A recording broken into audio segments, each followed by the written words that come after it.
આશકા માંડલ. લેખક અશ્વિની ભટ્ટ. પ્રકરણ 35. અમે થોરાડની વેડીના ખડક પર બંધાયેલી ચોકીના ખંડેરમાં પહોંચ્યા. ત્યાં રત્નસિંહને સુવાડવામાં આવ્યો હતો. મેં તેની હાલત તપાસી. તેને સારો એવો માર મારવામાં આવેલો.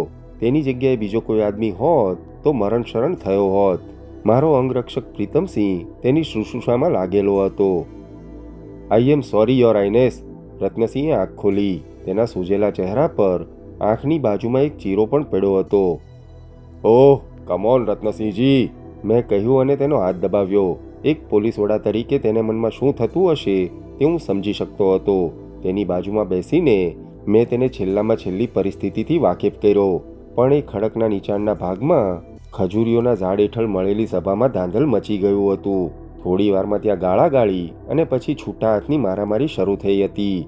જો કર્નલ હન્ટની જગ્યાએ બીજો કોઈ હોત તો ત્યાં બંદૂકની ગોળીઓથી ફેંસલો થયો હોત. ગમે તેમ પણ લગભગ કલાકની હુસાતુસી અને ઝઘડા પછી કર્નલે બધાને શાંત પાડેલા અને ખજાનો શી રીતે વહેંચવો તેની ફોર્મ્યુલા નક્કી થઈ હતી.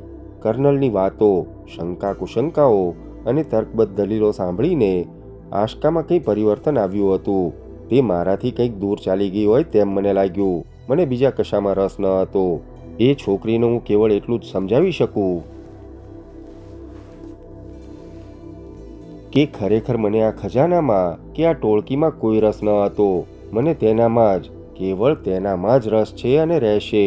આટલું તેને સમજાવી શકું તો બસ હતું. ગમે તેમ પણ તે દિવસે તેણે મારા ભાભી સાથે કોણ જાણે કેટલાય કલાકો સુધી વાતો કરી હતી. મારે એ બધું સાંભળવું હતું પણ તે અત્યારે શક્ય ન હતું. બપોરે મેં થોડો આરામ કર્યો. તે દિવસે સાંજે 6 વાગ્યે આગળ પ્રવાસ કરવાનું નક્કી થયું. સાંજના અમારો નીકળવાનો સમય થાય તે પહેલાં હું ચોકી પરથી ઉતરીને નીચે આવ્યો. વેડીના ઉફાળા પાણીથી મેં મોં ધોયું અને શર્ટ બદલ્યું. મારા ઊંટનો તંગ બરાબર બાંધેલો છે કે નહીં અને તે સ્વસ્થ છે કે નહીં તે જોવા માટે હું જ્યાં સાંઢિયાઓ બેસાડવામાં આવ્યા હતા ત્યાં ગયો. એકાએક મારી નજર હાડપિંજર પડ્યું હતું તે બાજુએ ગઈ. હું ઊભો હતો ત્યાંથી હાડપિંજર દેખાય તેમ ન હતું, પણ એ બાજુએથી નોબતસિંહ અને ચંદર ઝાલોટને મેં આવતા જોયા. એ બંનેએ મને પણ જોયો. ચંદર થોડો ખચકાયો. નોબત મારી પાસે આવ્યો. સરકાર, એક વાત કહેવાની છે, નોબત ધીરેથી બોલ્યો. મેં થોડે દૂર ઊભેલા ચંદર તરફ જોયું. એ આદમી રૂમાલ કાઢીને પોતાના ચહેરા પર લોચા થયેલી બળેલી ચામડી પરથી પરસેવો લૂછતો હતો. શું વાત કરવાની છે નોબત? સરકાર, તમને એ હાડપિંજર શરણસિંહનું લાગે છે? તેણે પૂછ્યું. હાડપિંજર પરથી હું અત્યારે કશું કહી ન શકું. એ હાડપિંજર અમીરગઢની હોસ્પિટલમાં મોકલી આપીએ તો કંઈ સમજાય, મેં કહ્યું. સરકાર, એ હોસ્પિટલમાં મોકલ્યા વગર પણ સમજાય તેવું છે. એટલે? એ હાડપિંજર શરણ ઠાકુરનું નથી. તને કેવી રીતે ખબર? આ ચંદર કહે છે. શું? એ કહે છે કે આ હાડપિંજર શરણ ઠાકુરનું નથી. શરણસિંહ કરતાં એ પિંજર 1.5 મૂઠ નાનું છે. શરણ ઠાકુર ઊંચા આદમી છે. બોલાવ પેલાને અહીં, મેં કહ્યું. નોબતે ચંદર ઝાલોટને પાસે આવવા ઇશારત કરી. તને ક્યાંથી ખબર શરણ ઠાકુરની? મેં પૂછ્યું. એ આદમીએ ખુફિયાનો છેડો ઊંચો કર્યો અને બુકાની અઠાવી. મારાથી તેનો ચહેરો જોવાતો ન હતો. તદ્દન લાલ કથ્થઈ અને સફેદ કરચલીઓ અને ચાંદાવાળી તેની ચામડી, તેના તણાઈ ગયેલા હોઠ અને લગભગ 2 કાણા જેવા નસકોરા. માય ગોડ, કેવો બદસુરત આદમી! મારે તેને ઘણા પ્રશ્નો પૂછવાની ઈચ્છા હતી પણ તે બોલી શકતો ન હતો. આટલા નજીકથી હું તેનો ચહેરો જોઈ પણ શકતો ન હતો. તારે શું કહેવાનું છે?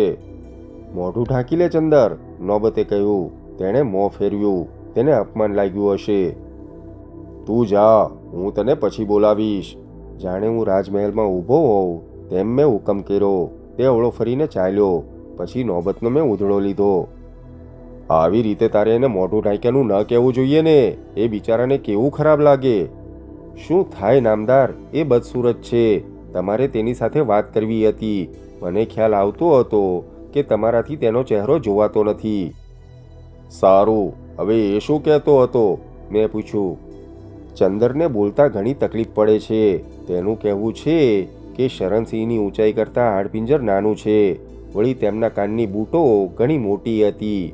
બંને કાન વિંધાયેલા હતા અને તેમના ડાબા પગની છેલ્લી આંગળી 2 વર્ષ પહેલાં કપાવવી પડી હતી. આ હાડપિંજર 2 વર્ષ જૂનું નથી. હાડપિંજરના પગની બધી આંગળીઓ સલામત છે, નોબતે કહ્યું. તેને આ વાત કોણે કહી? એ કહેતો હતો કે તે ગયા વર્ષે ટોંગ ગયો હતો. ત્યાં તેની ફોઈનો દીકરો હોસ્પિટલમાં કામ કરે છે. શરણ માંડલની આંગળીનું ઓપરેશન ત્યાં થયેલું, એમ તેની ફોઈનો દીકરો કહેતો હતો.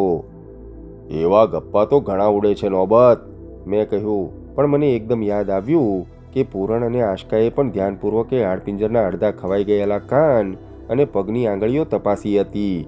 અલબત્ત તે વખતે મને નોબતે કહી તે વાતની ખબર ન હતી. નોબત સલામ કરીને ચાલ્યો ગયો ત્યારે પણ હું વિચારમાં ગર્ત થઈને ઊભો રહ્યો. તે સાંજે અમારો પડાવ ઉઠાવવાનો હતો, પણ તે પહેલાં મારે રત્નસિંહની વ્યવસ્થા કરવાની હતી. તેને હોસ્પિટલાઇઝેશનની જરૂર હતી. વળી મારા ભાઈ અનૂપને શ્રીદેવી અને રત્નસિંહ સલામત છે તે સંદેશો પહોંચાડવો એટલો જ જરૂરી હતો. આરડી ગોરીસનના 2 ગોરાઓ, એક સાર્જન્ટ અને એક કોર્પોરલ પણ ઘવાયેલા હતા. રત્નસિંહ તથા આ બંને ગોરાઓને અમીરગઢ પહોંચાડી દેવાનો મેં પ્રસ્તાવ મૂક્યો, પણ તેમની સાથે જવા કોઈ તૈયાર ન હતું. ખજાનાની લાલચ ગોરા અને દેશી આદમીઓમાં ભયાનક જડ નાખી ગઈ હતી. વળી કર્નલ હન્ટને પણ કોઈ અહીંથી જાય, તેમાંય ખાસ કરીને મારો કોઈ આદમી પાછો જાય, તે બિલકુલ પસંદ ન હતું. પણ એ ગાંડ પણ છે, મેં કર્નલ હન્ટને કહ્યું. કોઈ માણસના જાનની કિંમત નથી તમને. રત્નસિંહ તો ઠીક, તમારા માણસના જાનની તમને પરવા નથી કર્નલ. પણ મારી કોઈ દલીલ ચાલી નહીં. કર્નલ પાસે બ્લેકમેલનું ભયાનક શસ્ત્ર હતું. મારી માને તે કોઈ પણ રીતે મારી નાખી શકે તેવી વ્યવસ્થા કરતો આવ્યો જ હશે તેમાં મને શંકા ન હતી.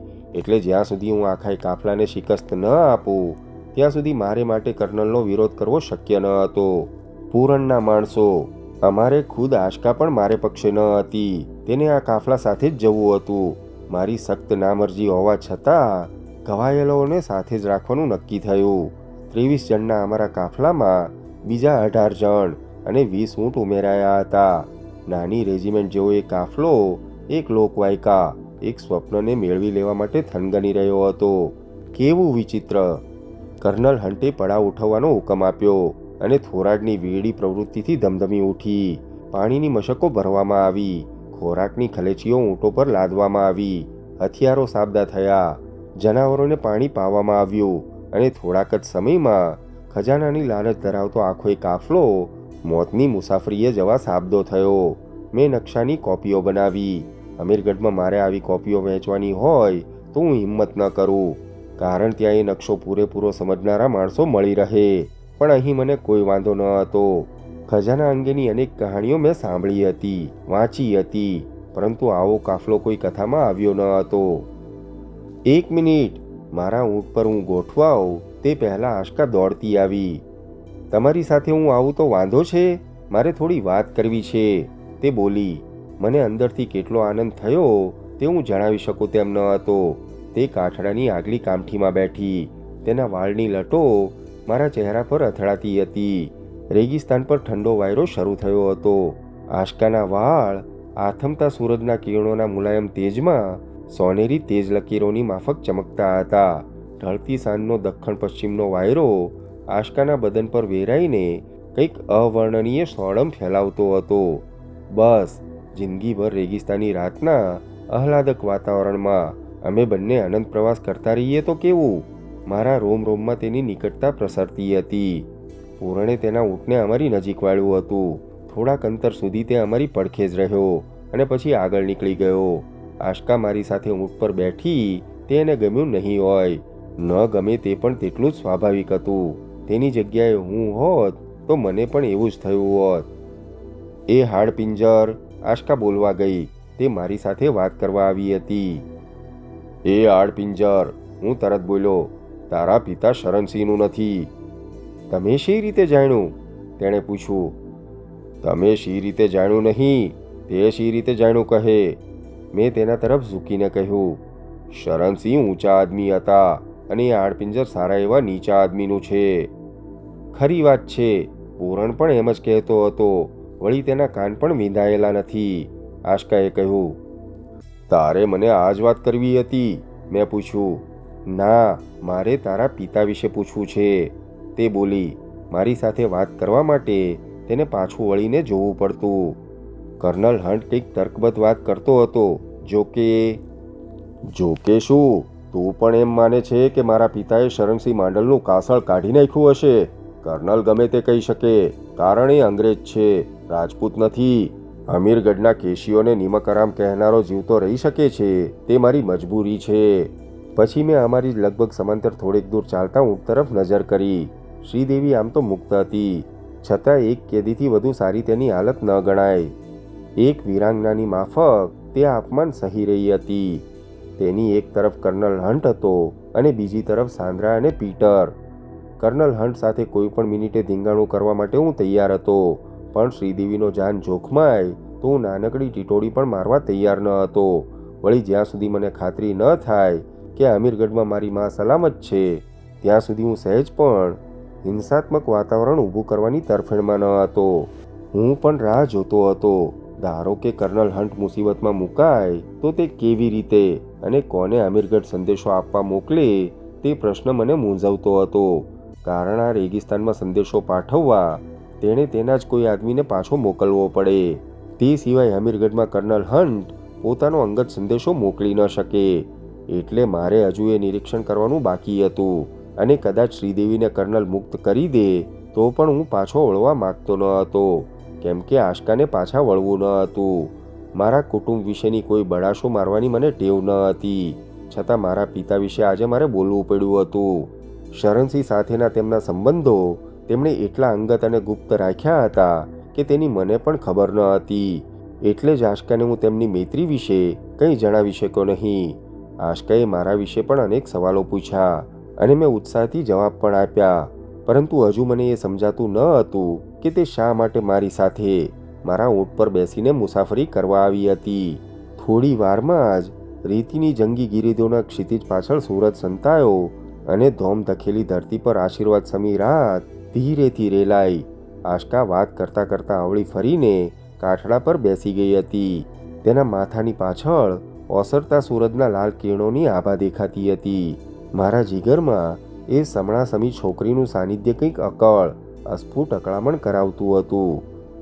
ખરેખર આપણે એ નકશાવાળી જગ્યાએ જઈ રહ્યા છીએ? તેણે ધીરેથી મારી નજીક ઝૂકીને પૂછ્યું. રવાલમાં દોડતા સંગારી ઓલાદના સાંડનો એક હિલોળો આવ્યો અને તેનું માથું મારી સાથે લગભગ અથડાયું. મેં બંને હાથે તેના ચહેરાને અટકાવી લીધો. ઘડીભર અમે બંને એકમેકની સામે જોઈ રહ્યા. અનંત ઊંડાણમાંથી જાણે મને કોઈ ખેંચતું હોય તેવો આવેગ મારા શરીરમાં આવ્યો. હું તેના હોઠ પર મારા હોઠ ચાપી દઉં તે પહેલાં તેણે મોં ફેરવી લીધું હતું. આશકા! નહીં, તેણે ધીરેથી કહ્યું. ખલેચીમાં એક પગ ભેરવીને તે સીધી થઈ ગઈ. ફરી પાછી તેના વાળની લટો મારા ચહેરાને અડવા લાગી. સાચે સાચ આપણે નકશાવાળી જગ્યાએ જઈએ છીએ? તને શંકા લાગે છે?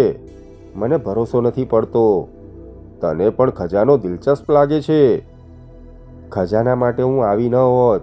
પૂરણને કહે તો એ પાતાળમાંથી પણ ખજાનો મેળવી લાવત. મારે મારા પિતાજીને ખોળવા છે, તે બોલી.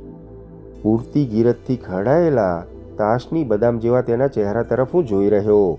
મને તેનો ચહેરો સ્પષ્ટ દેખાતો ન હતો, છતાં એ આછા રાતના અજવાળામાં મને તેનો રંગ, તેના ચહેરાની સુરખી સ્પર્શતી હતી. મિનિટો વહેતી જતી હતી. ઊંટના પગ હેઠળથી રેગિસ્તાનની ધૂળ સરતી જતી હતી. રેલાતી રાતના શાંત વાતાવરણમાં અમારે કાફલામાંથી ઉઠતા મિશ્ર અવાજો વિચિત્ર લાગતા હતા. આશકાને ઝોકા આવતા હતા. અલબત્ત ઊંટ પર સવારી કરવાનું પાયાનું જ્ઞાન તે મેળવી ચૂકી હતી, પણ આ પ્રવાસ, આ અથડામણ અને આ વિહંગી કલ્પના જેવો પ્રવાસ તેના શરીરને થકવી રહ્યો હતો. તેણે જાગતા રહેવાના તમામ પ્રયાસો કર્યા. ધીરે ધીરે તે ઢળીને કાઠડાના ઢેકાને અઢી લઈને ઊંઘવા માંડી. મેં ઝૂકીને તેના કપાળમાં ચુંબન કર્યું. તે જાગી નહીં.